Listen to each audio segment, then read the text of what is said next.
As President Museveni rallies Ugandans to exploit the ongoing Dubai Expo as a platform to promote their produce as well as agriculture, tourism and the local products. Smart 24 finds out people's responses regarding the expo. Reports say that Uganda signed a new deal worth $900 million, targeting $4 billion out of the expo. But will this expo benefit a Ugandan from the grassroots? Let's have some of the reactions from the Ugandans regarding the expo. We have some proud Ugandan lady sitting at the equator. We have carried the equator to this pavilion in Dubai. Yeah, but that's how the cookie crumbles. The Uganda cookie. Kati ngafa bana Uganda tubafunye okunyigirizibwa kungi kwa amaanyi. Kubanga kati nga wano mu Uganda abantu abaliwo bangi nnyo abalina ebintu bye basobola okukola. Ebisobola otuyamba ngafa bana Uganda abantu abawansi. Kwa kati nga ekyabaddeyo bangi tetwakitegedde nange nkitegedde kumwe abaze okumbuuza. Naye ate nga bwe baba nga musose yitako mu bantu bawansi tuba tusobola otegeera ne tumanya kuba bangi abali eno abasobola okukola ebintu bingi, baana bangi abalina hati mu bwongo bwabwe abasobola okuweereza ebintu kale kwegamba ne bibeera bingi nga mu Uganda. Kati awo ngaffe tuba tufunye okunyigirizibwa tukuba omulanga eri gavumenti webeerayo ekintu ekirala ekyetaagisa nga Uganda nga yo eggwanga nga tulimenti ogenda twalina ogenda nga abantu bangi so si kutwala abantu ba mirundi ebiri ose mu Uganda ekiikirirwa abantu babiri bokka. Kati kyokwe kunyigirizibwa kwe tulina muki wano mu Uganda. Gavumenti ebiseera ebisinga yandibadde tuwanya opportunity ng'abantu bawansi okusinza ku bintu byayolesezza n'ebintu ebyakoleddwayo byandibadde kati nga bannansi basooka ne babeebuuzaako nti bannaye mwine kwa mu Uganda tulina ebintu ebyolesebwa biki bingi oba okiraba. Ni gavumenti yaffe gavumenti esalaga nti aba netasooke twebuuze ku bannansi baneetwolesa tutya kubanga gavumenti nga Uganda twandibadde tubanga tulina ebyokukolesa bingi nnyo n'ebikolebwa bingi nnyo. Naye mutuufu kyadde kya buswavu nnyo kubanga twasobola okukolesayo obuntu bwa mirundi ebiri. Naye omulundi omuddako nti kale nga gavumenti yaffe yandibadde efuba nebangesa okujja okwebuuza ku bannansi abalina ebintu ebikolebwako nti bannange tubadde tusaba buli alina kyayolesa ne bukimu alina kyakosa nti ajja asobole ng'asobola okukola ki okukyusa ogw'omukisa bandibadde bagutuwa ne batuwa nti banaye buli munnansi aleete kyasobola okukolesa n'eki kyakolebwa kuba ebikolebwa byo tulina biki bingi.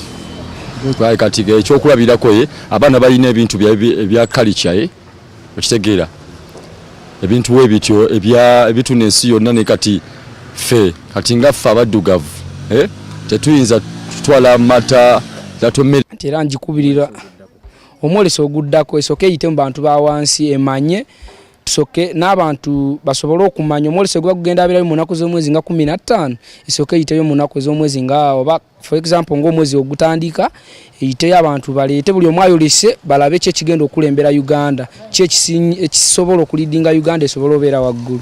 Gavumenti njikubira omulanga nti naffe tulina ebintu eby'omukono bye tukola banga ati yali tuyambye nga kye yakoze Dubai nebanga etusupportinga tube nga tutolesa ebintu byaffe ebyo tebirina katale ate biri mu Uganda okubanga amanyi tegassa mu buntu bunafu nnyo okubanga naffe ffe kennyini tulina ebintu byaffe bye twekolera tukuba ati tuluka ebiseera tulina ebintu bingi ebisoova mu ssente okubanga eggwanga lyaffe likulaakulana kati ngaffe abavubuka.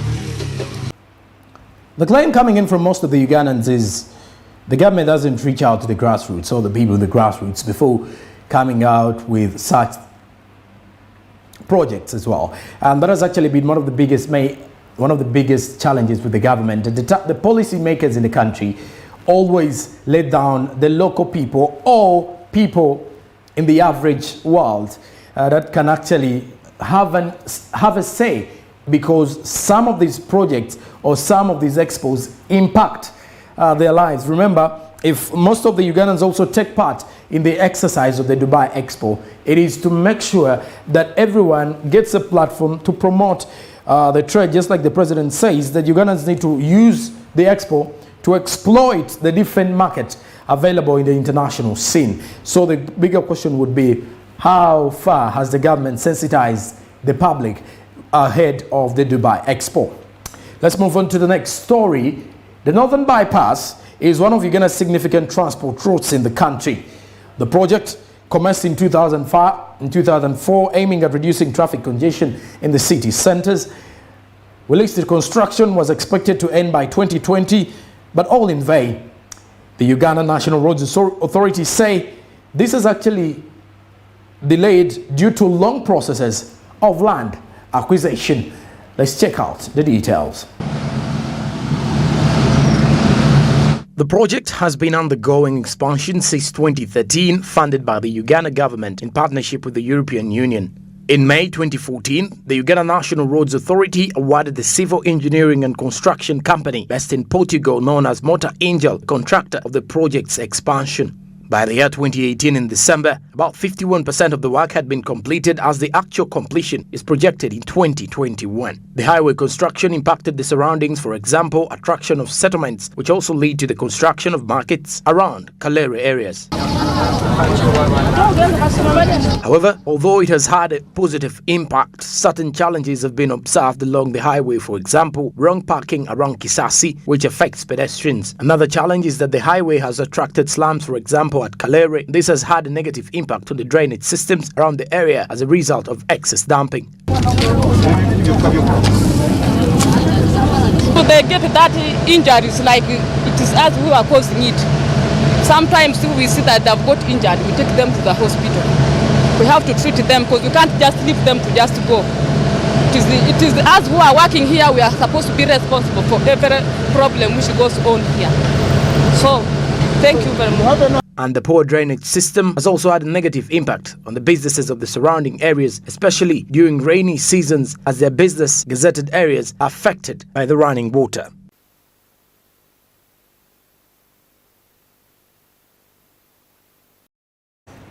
One of the challenges that has actually been identified along the highway is that it has actually attracted slums, for example, along Kalere.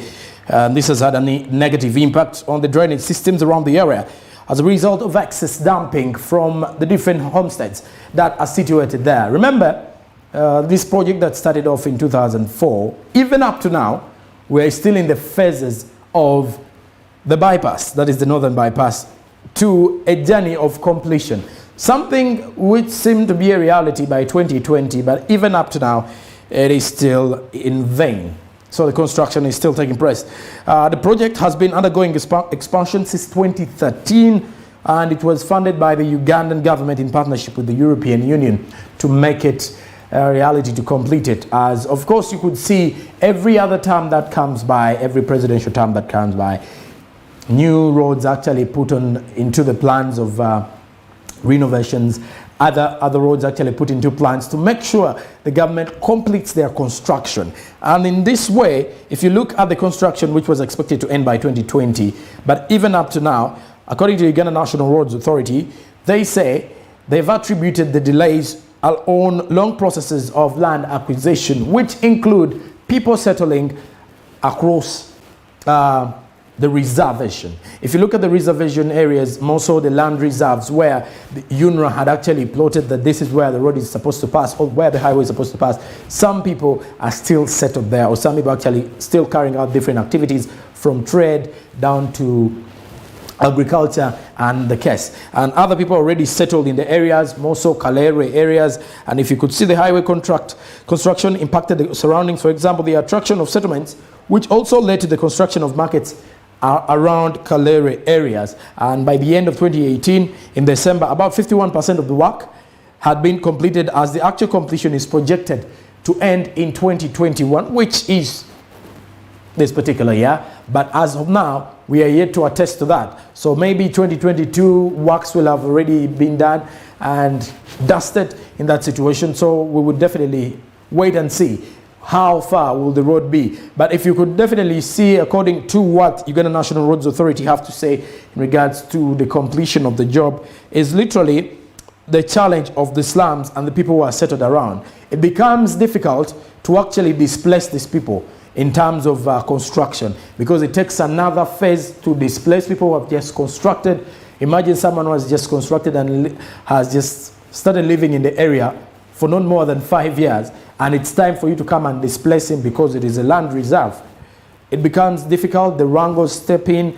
People are already settled there, slums. You have to displace people. You have to actually take them somewhere safer and all of that. And the markets that are along the highway, making the construction a bit difficult for the contractors. And the other challenge, which is actually the slums, talk about the excess dumping in the drainage system, damaging the roads and also damaging the work by the contractors who are already signed by the Uganda National Roads Authority to make sure that the northern bypass is completed. And if you look at the poor drainage system, which has also had a negative impact on the businesses of the surrounding areas, especially during rainy seasons, as their business gazetted areas are affected by the running water. Let's check out the next story. The East African Development Bank has given 1.8 billion to SMEs along the East African crude oil pipeline route. A statement from the Petroleum Authority says that the government of Uganda and the African Development Bank signed the grant agreement for the project mid last month in Kampala. Let's check this out. The African Development Bank is to provide close to 1.8 billion shillings towards supporting businesses along the East Africa crude oil pipeline, EACOP. Statement from the Petroleum Authority, PAU, says the government of Uganda and African Development Bank signed the grant agreement for the project made last month in Kampala. Micro, small and medium enterprises, MSMEs, business linkages project is expected to boost business linkages along the East African crude oil pipeline route. Small businesses along the East Africa crude oil pipeline route are expected to access new market opportunities through creation of business linkages between small and medium enterprises with large national, regional or international companies. A steering committee has since been established by the Petroleum Authority to provide strategic guidance to implement the African Development Bank Micro, Small and Medium Enterprises Business Linkages project. The steering committee constitutes of 5 members, including a representative from the Association of Oil and Gas Service Providers, Ministries of Energy and Local Government and Petroleum Authority. Small businesses along the East African crude oil pipeline route are expected to access new market opportunities through creation of the business linkages between small and medium enterprises with large national, regional or international companies. And if you're to look at a steering committee that has since been established by the Petroleum Authority to provide strategic guidance to implement the African Development Bank, FDB, micro, small and medium-sized enterprises, the SMEs, business linkages project, which is actually been invested in with worth 1.8 billion Ugandan shillings to the small and medium-sized enterprises. The African Development Bank is to provide close to 1.8 billion shillings towards supporting the businesses along the East African crude oil. Now, a statement from the Petroleum Authority says the government of Uganda and AFDB, the African Development Bank, signed a grant agreement for the project mid last month, and this is to help the MSMEs business linkages through the project, and it is actually expected to boost the businesses linkages along the East African crude oil pipeline route. So you could definitely see these takes from Hoima down to Tanzania till the coast of Dar es Salaam, as all those particular sites in Uganda, all those particular ports or points where the pipeline is going to be passing through the different districts are going to be benefited. These particular people will benefit from the 1.8 billion Ugandan shillings, according to the statement coming in from the East African Development Banks, the bank that actually waived out 1.8 billion Ugandan shillings. That brings us to the end of the local scene in regards to the business stories. Let's head to the international headlines to check out what is making way. Let's start off from the Republic of South Africa. 3 new laws have been proposed for businesses in the Republic of South Africa. Trade and Industry Minister Ibrahim Patel has established the Draft Companies Amendment Bill for public comment, promising a significant shake-up for businesses in the South African country. Check this out. Trade and Industry Minister Ibrahim Patel has published the Draft Companies Amendment Bill for the public comment, promising a significant shake-up for business in South Africa. First mooted in 2018, the bill proposes substantial changes to the South African Companies Act, including further disclosures around executive pay in the country. In an attached explanatory memorandum, Patel said that the bill aims to make it easier to do business in South Africa and counter money laundering and terrorism by introducing transparency around ownership. Several changes are proposed to make South Africa's company laws more user-friendly, consistent with well-established principles and not overburden some on the conduct of business. This is important not only for attracting foreign investors but also for the efficient and effective conduct of the domestic economy and the creation of jobs, Patel said. The bill aims to achieve equity between directors and senior management on the one hand and shareholders and workers on the other hand. Patel said it is also aimed at addressing public concerns regarding high levels of inequalities in society. He said amendments in the bill require that specific categories of firms disclose information on directors' remuneration and prescribe officers. According to the Trade Minister Ibrahim Patel, the published draft Companies Amendment Bill for public comment promised shake-up for businesses in the South African country. First mooted in 2018, the bill proposes substantial changes to South African Companies Act, including further disclosures around executive pay in the country. So these bills are targeting, first of all, if you look at the pay bill, how much are the people in South Africa supposed to pay? Talk about the public servants or talk about the employees in the different companies or the different sectors of the economy. How much are they supposed to earn? How much are the employers supposed to pay for the services the employees render out? So these are some of the issues that are going to be greatly addressed by these particular new proposed laws in South Africa, according to the Trade and Industry Ministry. In an attached explanatory memorandum, Patel said that the bill aims to make it easier to do business in South Africa and counter money laundering and terrorism by introducing transparency around ownership. Now, transparency around ownership, just to make sure that the money laundering sector is centered in a way that people should not transfer funds to businesses that are not legally addressed to the government or that are not legally registered into the arms of the economic sector in South Africa or under the Ministry of Trade and Industry in South Africa as a way of introducing transparency and a smooth running of business in the South African country. As if you definitely look at these laws that are actually established to make sure smooth running of business is there. First of all, look at the bill law.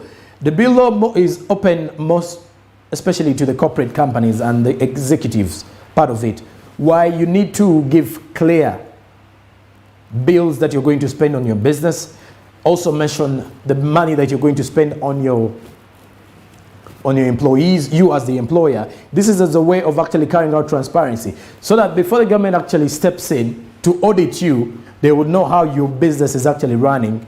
They may not know how much of the profits you earn, but they would know how much money is given out to the government, given out to the employees as a way of trying to rejuvenate the South African economy. Now, several changes are proposed to make South Africa's company law more user-friendly, consistent with well-established principles, and don't overburden some of the conduct of the business as we proceed. This is important not only for attracting foreign investors, but also for the efficient and effective conduct for the domestic economy and the creation of jobs for the South African people. Remember, if you're creating a job for the South Africans, is making sure the atmosphere and their working environment is welcoming and appealing to them. All right, now let's check out the last story that we have for you at this particular moment in regards to the busy stories. Let's head to Kenya as Mountain Kenya bloc tycoons have backed Raila Odinga's top seat bid as Kenya heads to the 2022 polls. The Kenya's former Prime Minister Raila Odinga picked a crucial endorsement for his presidential bid by an influential club of big campaign finances. Let's check this out. Capping up a week in which President Uhuru Kenyatta also appeared to publicly suggest support for his former political rival for the first time, The group of rich businessmen calling itself Mount Kenya Foundation, which has backed up President Uhuru Kenyatta and his predecessor Mwai Kibaki in the past elections, hosted Odinga at Five-Star Hotel in Nairobi, where speakers praised Raila's handshake calm cooperation with the incumbent and sought to portray him as a safe pair of hands. President Kenyatta visiting Nairobi, Kibera slammed Odinga's Nairobi political stronghold to launch a government hospital on Wednesday in the company of the former Prime Minister, hinted at an imminent endorsement, asking the crowd to make the right choice in the coming elections. Mount Kenya Foundation's backing is a big catch for Mr. Odinga, who needs a considerable war chest to compete with the free spending campaign of Deputy President William Ruto, the other front runner in the 2022 presidential race. Dr. Ruto's significant outlay on early campaigns in the past 4 years, including generous church donations and contributions to fundraisers for youth groups in different parts of the country, has rattled opponents who have questioned his source of wealth. Details of the Deputy President's personal wealth, controversially disclosed by Interior Cabinet Secretary Fred Matiang'i in Parliament last month, gave a glimpse on Ruto's campaign war chest with 5 helicopters linked to him. All right, now, the current deputy of Kenya, William Ruto, has over 5 helicopters linked to him, and details regarding his wealth is still in question for most of the opponents and also the people of Kenya, who are still asking themselves huge questions. Where does he get this money? I mean, he's just a deputy president, but for the last 4 years, before we actually hit into the campaigning period of Kenya, he has actually been carrying out different donations as well as different charities.